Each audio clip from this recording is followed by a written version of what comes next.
Ipinagkatiwala ni Mayor Delgado sa kanyang mga tauhan ang mga nakahandusay na bangkay ng mga galamay ni Vice Mayor Santiago sa kanyang opisina. Niyaya niya sina Kapitan Magno at Romano patungo sa kanyang mansyon.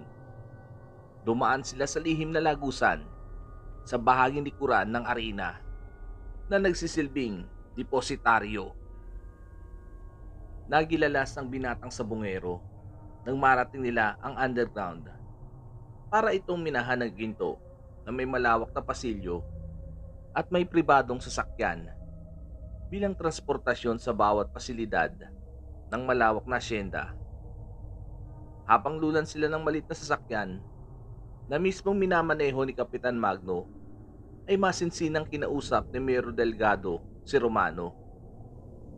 Romano, ngayong alam mo na ang lihim na lagusan sa asyendang ito. Bahagi ka na ng pamumuno ko. Nasa ilalim ka na ng aking kapangyarihan, tulad ni Kapitan Magno. Magtatrabaho ka sa akin bilang tapat kong tauhan. Tauhan? Ano po ang ibig mong sabihin, Mayor? Anong trabaho po ba ang tinutukoy mo? Oo, gagawin kitang tauhan, Romano. Bibigyan kita ng magandang posisyon sa aking mga negosyo. Ayon ni Kapitan Magno ang magiging pakpak ko. Ikaw ang naatasan kong mamahala sa malawak kong arena. Magkakaroon ka ng maraming salapi kapag nanilbihan ka sa akin. Pasensya na po, Mayor. Pero hindi ko po matatanggap ang inaalok mong trabaho. Masaya na ako sa katayuan ko ngayon bilang simpleng mamamayan. Mahirap pong tanggapin ang isang mabigat na responsibilidad na hindi ko naman kayang pangatawanan. Sorry po talaga, Mayor. Hindi ka maaring tumanggi sa alok ko. Tanong ko lang, bakit nais mong iligtas ang anak ko? Mukhang nag-aalala ka sa kalagayan ni Serenity. Hindi kaya may gusto ka sa anak ko? Kung nais mong maging malapit sa kanya, kailangan mong magtrabaho sa akin. Hindi ako magiging hadlang kung magkaroon kayo ng ugnayan ni Serenity. Ngayon, mag-isip kang mabuti, Romano. Tatanggapin mo ba ang alok ko? Hindi lubos sa kalaan ni Romano na madadawit sa kanilang usapan si Serenity. Hindi niya mapagkakaila na interesado siya sa dalaga. Sa unang araw pa lang nang magkrus ang kanilang landas ni Serenity, ay napukaw agad ang kanyang pihikang puso. Nais niyang mapalapit sa dalaga, kaya wala siyang nagawa kundi tanggapin ang alok ni Mayor Delgado. Alam niya kasi na mababahira ng kasamaan ang delisya niyang puso kapag nasa ilalim siya ng kapangyarihan ng alkalde. Lalo't alam din niyang may iligal na kalakarang nagaganap. Tinatanggap ko na po ang inaalok mong trabaho, Mayor. Basta sa isang kondisyon. Hayaan niyo po ako na maging personal bodyguard ni Serenity. Ipinapangako ko po sa inyo na poprotektahan ko siya sa abot ng aking makakaya. Sige, pumapayag ako. Basta siguraduhin mo na maililigtas mo ang anak ko sa kamay ng kalaban. Ibalik mo siya sa akin nang walang anumang galos sa katawan. Kapag nagawa mo ito, higit pa sa hiling mo ang ibibigay ko. Maliwanag ba? Opo, Mayor. Pangako. Ibabalik ko po ng buhay ang asawa at anak nyo. Hayaan nyo na lang po akong mag-isa po itong gawin na walang tulong ni Kapitan Magno at mga tauhan mo. Ayaw ko pong may dumanak pa ng dugo. Ililigtas ko sila sa sarili kong paraan. Sang-ayon po ba kayo, Mayor, sa hinihingi kong pabor? Nasisira ka na ba ng ulo? Nagguhukay ka na ba ng sarili mong libingan? Bihag nila sina senyora at senyorita. Paderang babanggain mo. Kaya huwag kang magpakabayani na pasukin ang lungga ng kalaban. Mapanganib na tao si Vice Mayor. Hayaan mo si Romano. sa balak niyang gawin, Kapitan. Magtiwala na lang tayo sa kanyang kakayahan. Ikaw na rin ang nagsabi na pambihira ang kanyang lakas. Basta magtiwala na lang tayo kay Romano. Walang nagawa si Kapitan Magno, kundi itikom ang kanyang bibig. Nagtataka siya kung bakit ganoon na lang kalaki ang tiwala ng alkalde sa estrangherong binata. Malakas ang kumpiyansa ni Mayor Delgado na magtatagumpay ang binatilyo sa pagligtas sa buhay ng kanyang mag-ina na kasalukuyang bihag ng mortal niyang kaaway. Pansamantalang nahinto ang kanilang pag-uusap nang marating nila ang bukana ng mansyon. Isang malawak na basement na nagsisilbing parking lot. Ipinarada ni Kapitan Magno ang kotse. Nang makababa sila ng sasakyan, pumasok sila sa isang maliit na silid na may aserong pinto. Bumungad kay Romano ang makitid na hagdan na may ilang baitang. Matapos niyang maiakbang ang mga paa sa 18 palapag ng hagdan, ay bumungad sa kanyang paningin ang nakakasilaw na liwanag nang bumukas ang dahon ng pinto at iniluwa ang mayordoma na mismong kapatid ni Kapitan Magno. Doon na lamang niya napagtanto na konekta ang dulo ng hagdan sa malawak na antesala. May malaking closed-circuit television sa pader kung saan nakikita niya ang bawat sulok ng rancho. Matapos nila marating ang sala, ay pumasok sila sa isang pribadong silid sa pinakadulo ng pasilyo ng mansyon. Muling nagilala si Romano nang makita niya ang loob ng silid. Isa itong armeria na puno ng iba't ibang uri ng armas.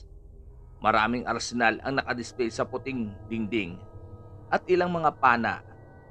Naging agaw pansin sa kanya ang isang wooden crossbow na may kakaibang hugis ang hawakan. Romano, maupo ka. May ipapakita ko sa iyong mahalagang bagay.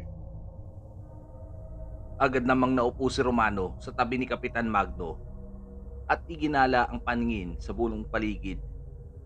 Habang hinahalongkat ni Mayor ang malapad na kabinet, dumating sa punto na isang nakatoping papel ang kinuha ni Mayor Delgado at ibinuklat sa harapan ni Romano at Kapitan Magno. Mayor, para saan po ang mapang ito? Ito ang mapa ng malawak na asyenda ni Vice Mayor Santiago. Malakas ang kutob ko na dito dinala ang mag-ina ko.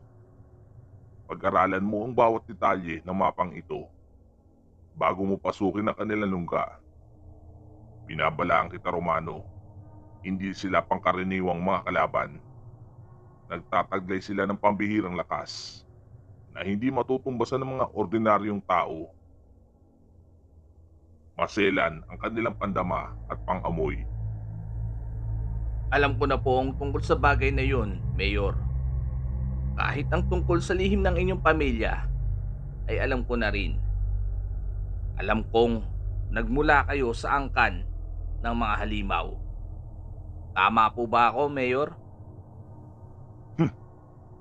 Bilib din ako sa talas ng pakiramdam mo.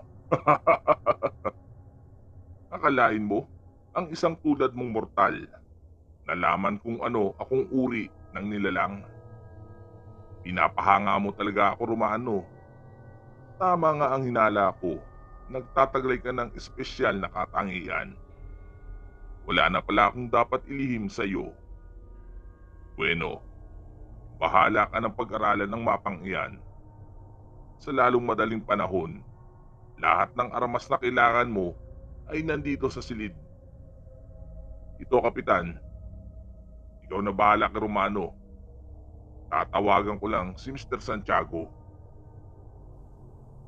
Nang makalabas ng silid ang alkalde, tinulungan siya ni Kapitan Magno na pag-aralan ang mapa. Bawat maliit na detalye ay wala silang pinalampas sa loob lamang ng ilang minuto ay nakabisado na niya ang mapa. Naisip din ni Kapitan na tama ang naging desisyon ng binata. Kung lulusubin nila sa malaking pangkat ang lungga ni Vice Mayor Santiago, Paniguradong mapapahamak ang mga bihag, lalo't lahat sila ay may dugong purong halimaw, maliban na lang kay Romano. Gayunpaman, nagbitiw ng pangako si Kapitan sa bayaning binata na agad siyang tutulong sa oras ng kagipitan. Magiging backup siya sa sandaling hindi magtagumpay si Romano. Matapos siyang makabisa ang bawat lagusan sa kuta ng kalaban, ay agad niyang kinuha ang wooden crossbow kasama ang ilang palaso. Sapat na sa kanyang sandatang ito bilang proteksyon sa sarili, bagamat kailangan pa rin niya gumamit ng matalas na metal bilang panlaban sa malapitan. Kaya't muli niyang kinuha ang isang machete. Balak niyang iligtas sina Mayora at Serenity sa lalong madaling panahon. Kaya napagdesisyonan niya na gawin ito sa katahimikan ng madaling araw. Tila umayon sa kanyang panahon dahil nagkaroon ng transaksyon sina Mayor Delgado at Vice Mayor Santiago. Humingi ng malaking halaga ang pinuno ng kalaban kapalit ng ulo ng asawa ni Mayor. Magaganap ang palitan mamayang hating gabi. Napakatuso talaga ni Mr. Santiago. Gusto niyang ihatid ko ng personal ang pera kapalit ng aking asawa. Wala talaga siyang balak pakawala ng anak ko. Sasamahan kita, boss. Mapanganib kung mag-isa kang tutungo roon. Sigurado kung hindi ka nabubuhayin pa ni Vice Mayor. Hindi mo na kailangan sumama, Kapitan. Ilalagay mo lang sa peligrong buhay ng anak ko. Ako nang bahala sa sarili ko. Marahil ito na ang tamang panahon para tulukan ko na ang matagal naming hidwaan ni Mr. Santiago. Lalabanan ko siya ng pangil sa pangil. Kung mamamatay man ako, sisiguraduhin kong isasama ko siya sa hukay. Mayor, hindi mo na kailangang makipagpatayan sa kalaban. Kunin mo lang ang atensyon ni Vice Mayor at ako na po ang bahala kay Serenity. Kapag hawak mo na ang asawa mo, umalis na kayo agad. May nabuo na po kaming plano ni Kapitan Magno kanina. Kaso nagbago ang takbo ng panahon. Pero nasa panig pa rin natin ang tagumpay. Malaki ang tiwala ko sa iyo, Romano. Umaasa ako na maliligtas mo si Serenity. Nasa kamay mo ang kanyang kapalaran. Gawin natin ang plano mo. Tila nabunutan ng tinik sa lalamunan si Kapitan Magno nang sabihin yon ni Romano. May nabuong plano sa pagitan nila na tanging sila lang ang nakakaalam. Magkakasama silang tatlong lumabas ng mansyon. Mag-isang sumakay si Mayor sa kotse na tanging malit na maleta lamang ang dala na naglalaman ng limpak-limpak na salapi. Magkasama naman sina Romano at Kapitan Magno sa isang retro cars. Bit-bit ang kanilang mga armas. Hawak ng kapitan ang isang mahabang hunting rifles. Ito na rin mismo ang nagmamaneho ng sasakyan. Unang umalis ang alkalde at nakabuntot sila sa likuran. Makalipas ang mahigit 1.5 oras, ay malapit na sila sa bukana ng malawak na lupain ni Vice Mayor Santiago. Ipinarada ni Kapitan Magnong sasakyan sa isang tagong lugar na malayo sa lungga ng kalaban. Habang nagpatuloy sa pagmamaneho ang alkalde papasok sa balwarte ng kalaban.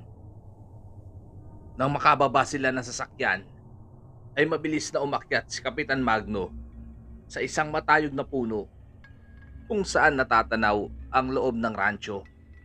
Habang si Romano naman tumungo sa bahagi likuran ng kasukalan na naaayon sa kanyang plano kung saan walang bantay. Samantala, habang maingat at tahimik na inaakyat ni Romano ang mataas na pader, ay nakahanda na rin si Kapitan sa balak niya gawin.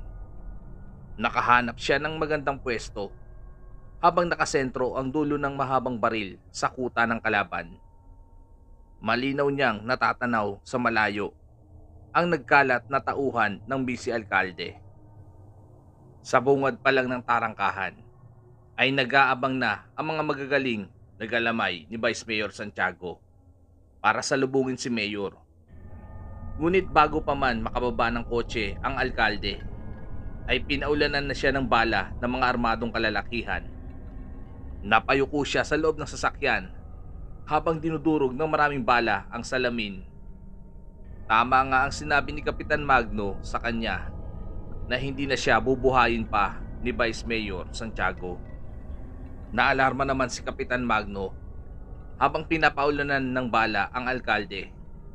Hindi niya magawang kalabitin ang gatilyo dahil hinihintay niyang makapasok si Romano sa rancho para wag masira ang plano.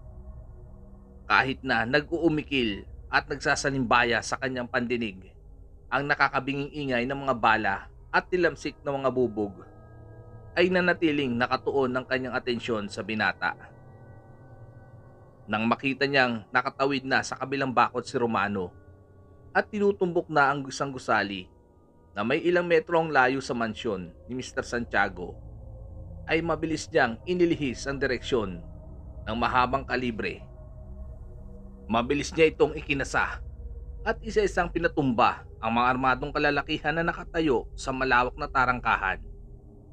Bawat kasa at kalabit ng gatilyo ay asintadong bumabaw ng bala sa bungo ng kalaban.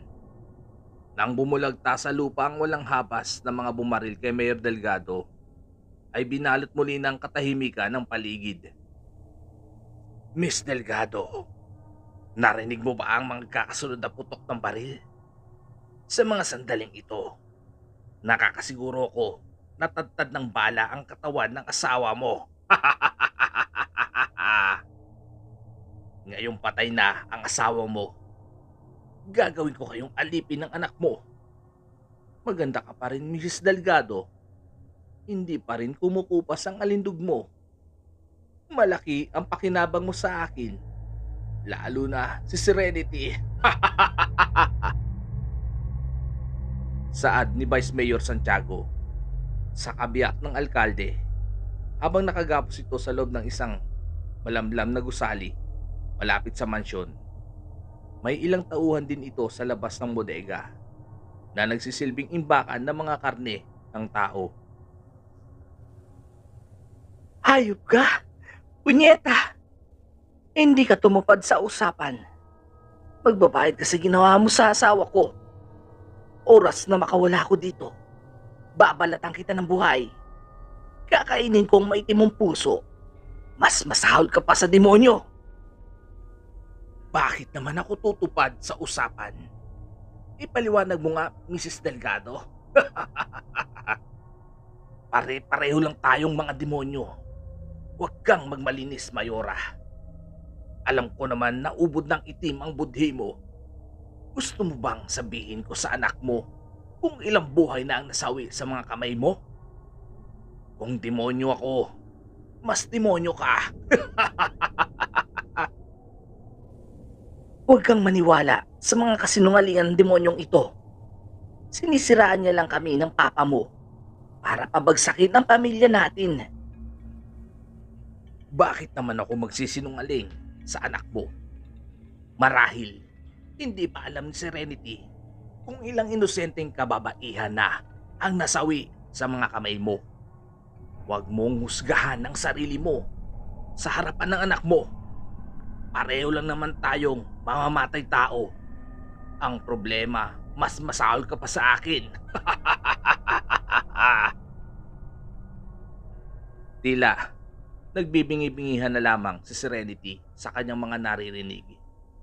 Nangingibabaw pa rin sa kanyang puso't isipan kung ano talaga ang nangyari sa kanyang ama. Hayop ka talaga, Santiago! Ano ba talagang gusto mo? Bakit mo ito ginagawa? Isa lang ang gusto kong mangyari, ang pagharian ng lugar na ito. Sasambahin ako ng mga tao at dituturing akong bathala. Kapag malakas na ang kapangyarihan ko at maraming tagasunod, sasakupin ko ang buong mundo. Isa kang malaking hangal. Kahit humiga ka man sa salapi at magkaroon ka ng maraming tagasunod, Hindi mo kayang pamunuan ang sanlibutan. Marami pa rin mortal at nilalang na higit na mas malakas sa'yo. Para sa akin, isa ka lamang basura na kailangan ng sunugin. Tampalasan! Ang lakas naman ng loob mong maliitin ang kakayahan ko. Wala ka nang magagawa pa, Mrs. Delgado. Patay na ang asawa mo. Huwag kang mag-alala dahil ibibigay ko sa iyo ang kanyang ulo. Walang kaalam-alam ang vice-alkalde na buhay pa si Mayor Delgado. Ang totoong nasawi ay ang kanyang mga tauhan sa kamay ni Kapitan Magno. Sarado din ang kanyang kamalayan na unti-unting pinapaslang ni Romano ang kanyang mga tauhan sa labas ng malaking gusali sa imbakan ng mga karne. Hindi niya nararamdaman ang presensya ng estrangherong binata dahil kaya nitong itago ang espiritual na kapangyarihan galing sa kaibuturan ng kanyang puso. Nagawa ni Romanong pahiran ng dugo ang kanyang mga kamay dahil naiipit sila sa alanganing sitwasyon. Samantala, matapos patayin ni Kapitan Magno ang mga armadong kalalakihan sa labas ng tarangkahan, ay agad siyang bumaba ng puno para alamin ang sitwasyon ni Mayor. Ngunit hindi pa nga siya nakakalapit sa kotse ay biglang lumabas ang alkalde, puno ng galit ang muka. Nagsimula na itong magbagong anyo bilang isang mabagsik na halimaw. Matapang siyang pumasok sa gate at sinalakay ang mga tauhan ni Vice Alkalde. Gayon din ang kapitan. Pati ang mga tauhan sa loob ay walang kamalay-malay na ang kasamahan nila ang nasawi na malapit na nakabantay sa malawak na kalsada patungo sa mansyon. Bawat makita ni Mayor na kalaban ay mabilis niyang sinasakmal at pinupugutan ng ulo gamit ang kanyang matatalas na kuko at ngipin. Habang inaasinta naman ni Kapitan Magno ang iba sa malayo. Sa loob naman ng malamlam na gusali ay sumabog sa galit si Vice Mayor Santiago dahil sa pangmamaliit sa kanya ng may bahay ni Mayor. Gayunpaman, nagsusumigaw si Serenity na tigilan na nito ang pananakit sa kanyang ina. Hindi niya masikmura na harap-harapang pinagbubuhatan ng kamay ng vice-alkalde ang ilaw ng tahanan. Alam kasi niya sa likod ng pagiging halimaw ng kanyang ina ay naging mabuting magulang ito sa kanya. Habang sinasampal ni Mr. Santiago ang ina ni Serenity, ay bigla itong napatigil nang bumaon sa kanyang likuran ang isang matulis na bagay. Nang ibaling niya ang paningin sa unahan, ay nakita niya ang pamilyar na muka na walang iba kundi si Romano. Hindi nito nagawang makapagpalit anyo bilang halimaw dahil sunod-sunod siyang inasinta ng pana ni Romano. Bawat palaso ay bumabaon sa kanyang dibdib. Sa dami ng natamong pinsala ay napalhod ito sa sahig. Mabilis na lumapit si Romano at hinugot ang masyete sa kanyang bewang at walang habas na tinabas ang leeg ng pinuno na halos sumiwalay na ang ulo at tanging balat na lang ang nagdudugtong. Matapos niyang paslangin ng vice-alkalde, ay agad niyang pinakawalan sa pagkakagapo sina Mrs. Delgado at Serenity. Batid niyang wala nang buhay ang vice-alkalde dahil sa pagkahiwa niya sa leeg nito. Inalalayan niya si Serenity palabas sa malamlam na gusali na halos nangangamoy malansang dugo. Subalit bago tuluyang lumabas ang mayora sa maruming pasilidad, ay nagawa pa nitong duraan ang labi ng mortal niyang kaaway. Nang makalabas silang tatlo ay gumuhit sa kanilang paningin ang makapal na usok habang naglalagablab ang apoy sa loob ng mansyon. Sinunog ito ni Kapitan Magno matapos paslangin ng mga tauhan ni Vice Mayor sa mansyon. Habang nakatayo naman sa kanilang harapan si Mayor Delgado na naliligo sa sariling dugo, nakasalukuyang bumalik na sa dating anyo bilang tao matapos paslangin ang mga kalaban. Hindi na nakatiis si Serenity na yakapin ang dugoang ama. Pati ang kanyang ina ay mahigpit na hinagkan ang asawa. Labis ang pasasalamat ni Mayor Delgado sa katapangan ng binata dahil nagawa nitong iligtas ang kanyang mag-ina, lalo na si Serenity na walang anumang galos sa katawan. Nang lisanin nila ang mansyon, lula ng kanilang sasakyan, walang patid ang kanilang kasiyahan sapagkat wala na ni isang nasawi sa kanila sa likod ng tagumpay at ngiti sa kanilang mga labi ay wala silang kalam-alam na magsisimula pa lang ang totoong laban. Isang digmaan sa pagitan ng kanilang mga angkan na nagmula sa karimlan. Sa loob ng malamlam na gusali, habang umaalingasaw ang malansang dugo, ay biglang tumayo si Vice Mayor Santiago. Habang nakalambitin pababa ang kanyang ulo, sa hindi maipaliwanag na dahilan, ay unti-unting nabubuo ang mga naputol na ugat para mabuo muli ang nahiwa niyang liig. Mabilis na humilom ang kanyang sugat na tila may kakayahan siya na pagalingin ang sarili. Nang manumbalik ang kanyang ulo sa kanyang katawan, ay isa-isa niyang hinugot ang mga palaso na bumaon sa kanyang dibdib. Dahil hindi niya mabunot ang tumagos na palaso sa kanyang likod, ay nagsimula na siyang umangil na malakas at yunting nagpalit ng anyo bilang isang nakakakilabot na halimaw. Umusbong ang mahaba niyang buntot at tinubuan ng malalapad na pakpak, dahilan para kusang matanggal ang palaso sa bahaging likuran. Isang malakas na sigaw ang kanyang pinakawalan na nagbigay kilabot sa katahimikan ng gabi.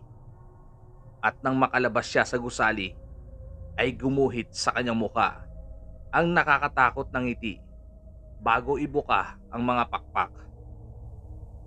Makakaligtas kaya ang pamilya ni Mayor Delgado sa muling pagkabuhay ni Vice Mayor Santiago? Magagawa pa kayang protektahan ni Romano si Serenity sa kamay ng pinuno ng mga halimaw na balak maghari at maghasik ng lagim sa sanlibutan? Ang mga mahiwagang manok na ba ang magbibigay ng pambihirang lakas kay Romano para magapi ang halimaw? Ano ang mangyayari kina Romano at Serenity? Sila ba ang itatadhana ng kapalaran? Abangan sa pagbubukas ng panibagong yugto sa pakikipagsapalaran ni Romano sa Bungero Season 2.